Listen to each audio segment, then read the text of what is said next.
I really wanted this music video to feel like that moment in Footloose, where Kevin Bacon walks into a warehouse just with so much unresolved emotion and feeling, and he just has to dance it out. It was that vibe coupled with being a Turbo Thought. Footloose meets this big fat ass, you know what I mean? The team for this video was really exceptional. I got to work with Samir Ahmed, who is one of my longtime collaborators. She did makeup for the video, and I've been working with her for over a decade. I brought my sweet, patient boyfriend, BJ Richardson. He did all of the production assisting. He was so indispensable. We have to talk about the choreographer, Colin Frederick. He is such an incredible talent. When I showed him the track and pitched him the concept, he immediately locked in. He understood exactly what I was going for, was energized and excited by it. And we went into rehearsals almost immediately after that, which proved to be such a fun process.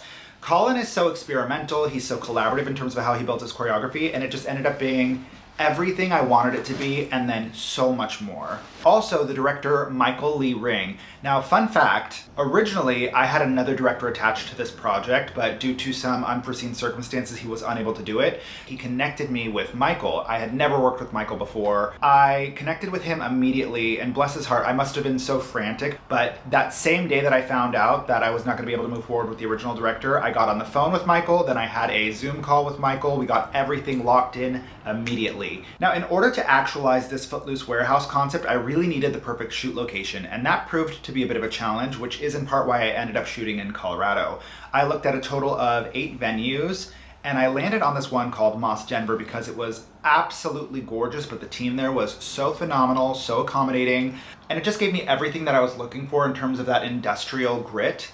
There was a lot of experimentation at the beginning of this shoot because this is the first time Michael and I had ever worked together. Of course, we had mapped out our action plan on paper, but seeing that actualized in real life is so different. So we would shoot a small portion, we would rewatch the footage and just make sure that we were aligned on the general aesthetic. But once we locked in that movement vocabulary, things really fucking took off. The biggest challenge for the shoot was the goddamn hazer machine.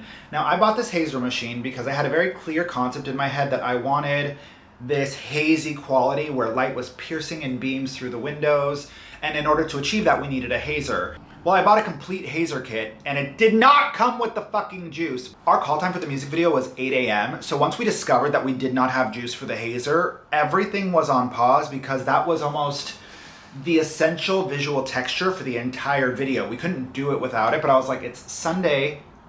Where the hell am I gonna find fog juice? Shout out to my boyfriend BJ for identifying that Guitar Center has fog juice. Who knew? And he went out and got it for us right at 11 when the store opened. But that means that we lost 3 hours at the top of a 7-hour shoot. I had several hours less to nail the choreography. Once we got started with the movement, I needed to hit those motherfucking marks every single time. And another fun fact is there's a very specific part at the end of the music video where I go into this really exaggerated back bend, and I really fucked something up. I don't know how it timed out so perfectly, but I did not injure myself until the very end of the choreography portion, and that's a big win. When I watch the final video, I'm just so incredibly proud of it, and for so many reasons. This is the product of the incredible talent and hard work of so many people. It is my reintroduction to music after a decade-long hiatus. It is such a beautiful celebration of what the song is actually about, which is about the joy and the freedom of moving your body, and I just really hope people feel that when they watch it.